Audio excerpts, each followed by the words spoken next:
গত ৫ আগস্ট ছাত্র জনতার গণ অভ্যুত্থানের মুখে আওয়ামী লীগ সরকারের পতনের পর সাবেক প্রধানমন্ত্রী শেখ হাসিনা ও তার পরিবারের বিরুদ্ধে দেশে এবং বিদেশে নানা অভিযোগ উঠে আসছে।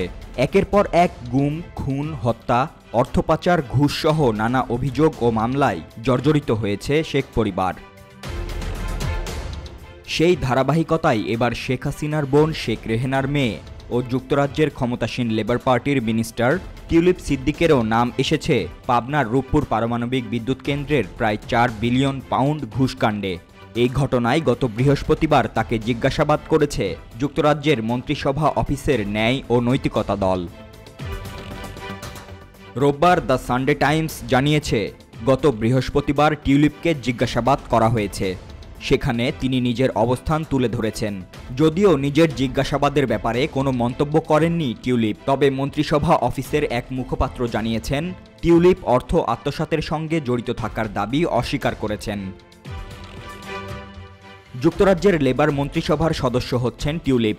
Economic secretary to the treasury and city minister হিসেবে দায়িত্ব পালন করছেন তিনি।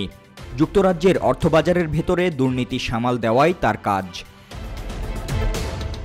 অভিযোগ উঠেছে, ২০১৩ সালে রাশিয়ার সঙ্গে যখন রূপপুর বিদ্যুৎ কেন্দ্র নিয়ে আলোচনা হয়, তখন এতে টিউলিপ মধ্যস্থতা করেন, যদিও সেই সময় ব্রিটেনের কোনো সরকারি দায়িত্বে ছিলেন না টিউলিপ। এই অভিযোগ যে শুধু টিউলিপের বিরুদ্ধে উঠেছে তা নয়, এতে রয়েছে শেখ হাসিনার ছেলে সজীব ওয়াজেদ জয় ও বোন শেখ রেহেনার নামও। অভিযোগ অনুযায়ী রূপপুরের এই প্রকল্প থেকে ৩.৯ বিলিয়ন পাউন্ড সরিয়ে নেয় শেখ হাসিনার পরিবার ও তার মন্ত্রীরা, যা বাংলাদেশি টাকার হিসেবে দাঁড়ায় প্রায় ৫৯,০০০ কোটি টাকা। তবে ব্রিটিশ প্রধানমন্ত্রীর দপ্তর ডাউনিং স্ট্রিট জানিয়েছে, টিউলিপ সিদ্দিকের ওপর প্রধানমন্ত্রী কিয়ার স্টারমারের আস্থা আছে।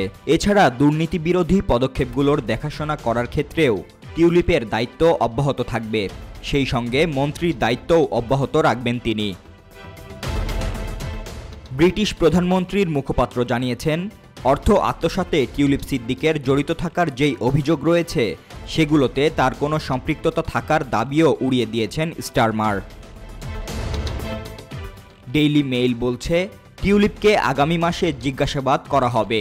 এছাড়া দুর্নীতি দমন কমিশন ঢাকার ব্রিটিশ হাইকমিশনের মাধ্যমে যুক্তরাজ্যে একটি চিঠি দেবে। এর মাধ্যমে বিদেশি অপরাধ তদন্তের অধীনে পড়বেন তিনি।